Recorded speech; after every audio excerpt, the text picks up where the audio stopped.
As we begin Lesson 10, the arithmetic sequences, the video you're watching tonight, explicit formulas, again, make sure you're taking a look at what the standards are and our I can statements. You can explain explicit formula, what the elements are, why recursive and arithmetic sequences use addition, how you write and why explicit formulas that use multiplication, how those differ. I can write explicit formulas, so making sure all of these that you're reading through them. So as we look at this, one of the things that you'll notice in your notes today is an explicit formula is a function rule. It relates each term of the sequence to the term number, whereas recursive are rules that always relate the first term and the common difference, and you want to be able to convert between these two types. So on that second page of your notes as you go down, we're going to look at the linear equation for y equals 4x minus 5. If we rewrite the sequence in sequence notation, what you're going to have would be a to the n is equal to our slope, rate of change, 4 to the n minus 5. And if you think of placing in a 1, if n is 1 or x is 1, I get 4 minus 5 and I get negative 1.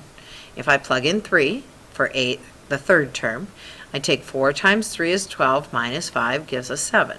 So it says all linear functions can be rewritten in arithmetic sequence. They all would have a domain of natural numbers, only no fractions and decimals. Explicit formulas can always be written in slope-intercept form or point-slope form, just like any of our linear functions. So if we're, this is written as an explicit formula, and if we want to write it in a recursive formula, we can do that too. So if here is our explicit, now we want to write it recursive, that's where we'd say, oh, our first term happens to be negative 1. To find the nth term, we are looking at the previous one, that's our n minus 1, and in this case, we are adding 4, where n is greater than 1, or you could have greater or equal to 2.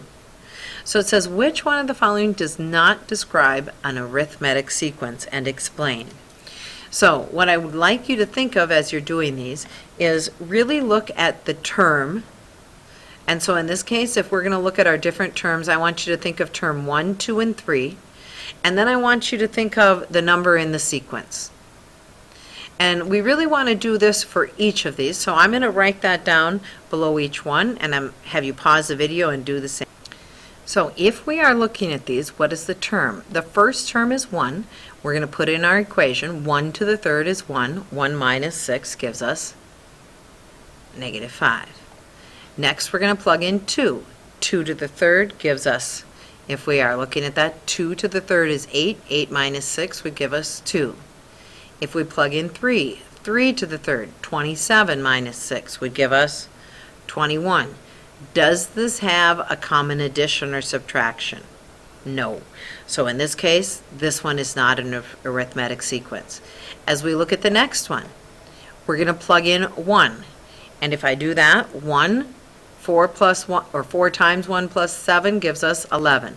Remember, I'm simply going to the formula and putting in 4 times 2 plus 7, which gives us our second number in the sequence, which is 15. 4 times 3, 12 plus 7, which gives us 19. Is this one arithmetic? Yes. Why is it arithmetic? Because we are adding 4. So right now I want you to try filling in these last two, thinking about, is it going to be arithmetic? Again, remember, you're putting in 2/3 times 1, which is 2/3 minus 5/3.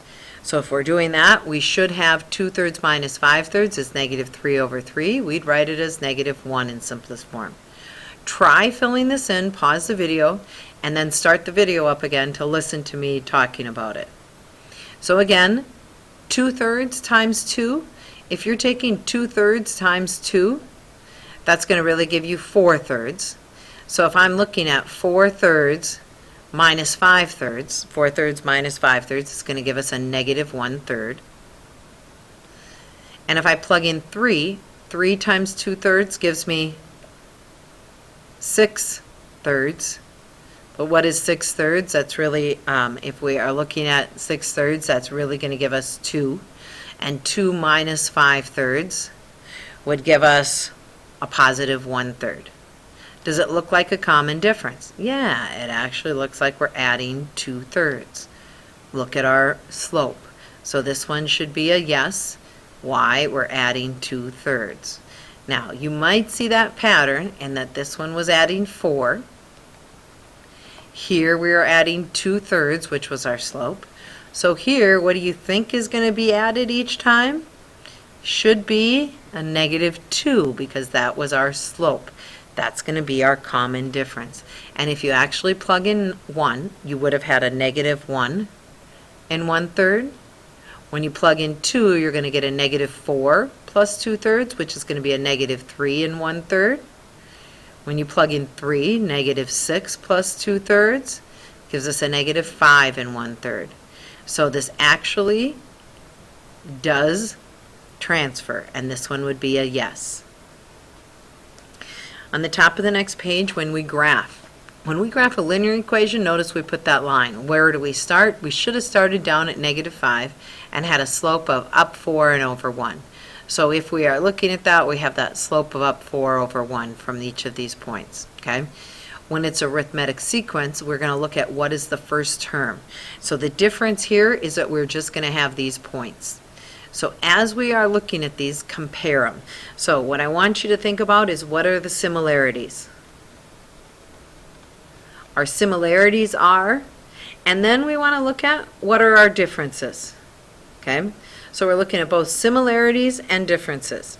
In this case, what is similar about both these? They have the same slope.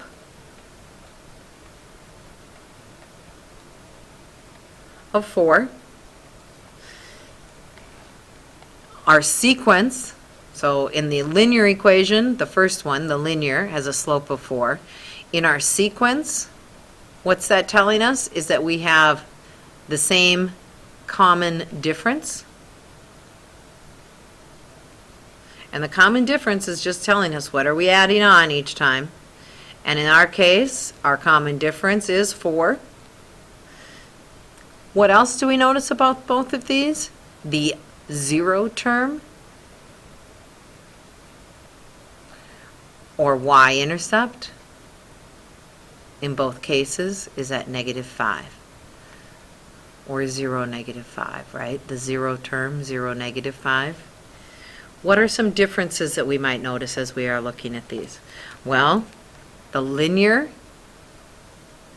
is a continuous function, whereas the sequence is going to be, if we are thinking about this, discrete. And the reason it is discrete, as we look at that, is that when it's discrete, it's because we are only using natural numbers in our sequence. We have the first term, we have the second term, only using, not sequence, I'm getting ahead of myself, we are only using natural numbers in our sequence. So another name for arithmetic sequence is actually a linear sequence. So those two things kind of mean the same thing.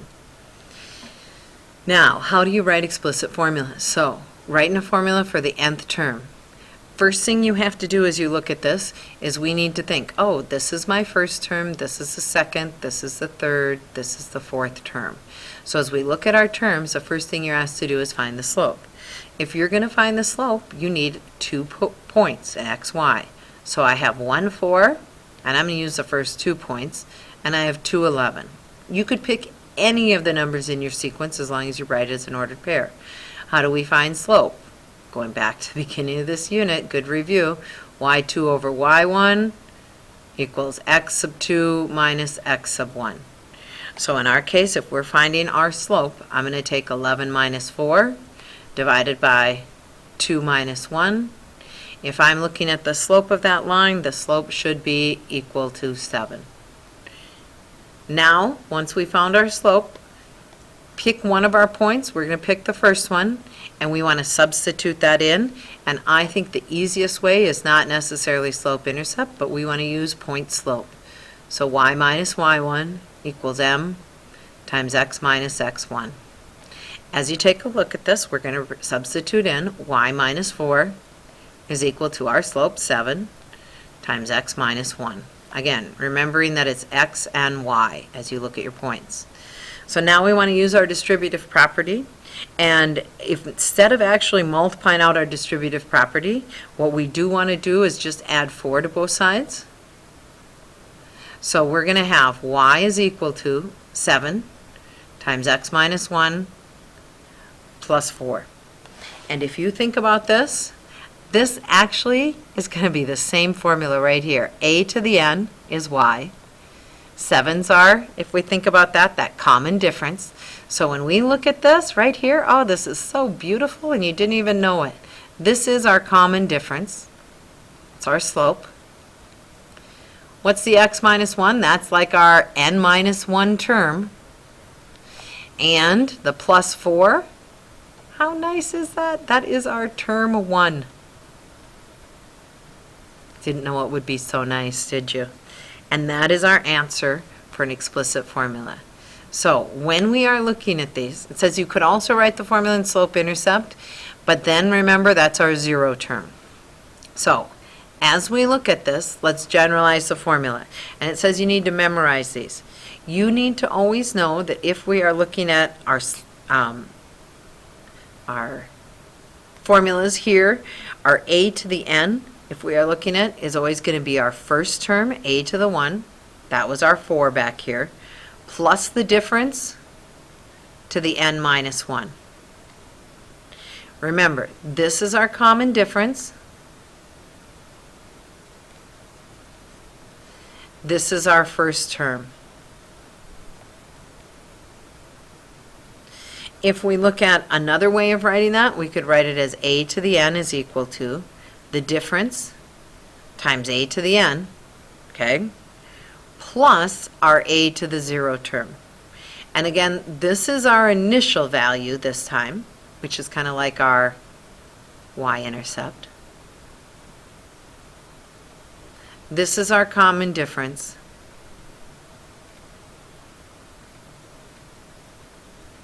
This one is really written, if we're thinking about this first one is kind of a modified, I would say, point slope form. It's a modified point slope. Whereas this one is kind of slope-intercept. Now, this is already 13 minutes in. We're definitely not going to finish this. I might get just a little more on this next one. So, as you take a look at this next one, they're asking us in a concert hall. The first row has 10 seats in it. Each subsequent row, means going back, has 2 more seats than the row in front of it. And the last row has 64. How many rows are in the concert hall? First off, we want to write down what we know. We definitely know in the first row there's 10. What's our common difference? We are adding 2. What's our nth term? 64. That's the last one. And we're trying to find this. So again, you want to start with what you know and plug it in. We know a to the n equals the first one plus the difference times n minus 1. You want to plug in your numbers. So I'm going to give you this. 64 equals 10 plus the difference 2 times n minus 1. First thing you want to do is let's subtract the 10. We now have 54 equals 2 times n minus 1. Since it's 2 times that, divide both sides by 2, and then I would like you to finish solving for n. You should have n minus 1 is equal to 27, and you need to finish solving the problem. And this is where we'll start in the next video.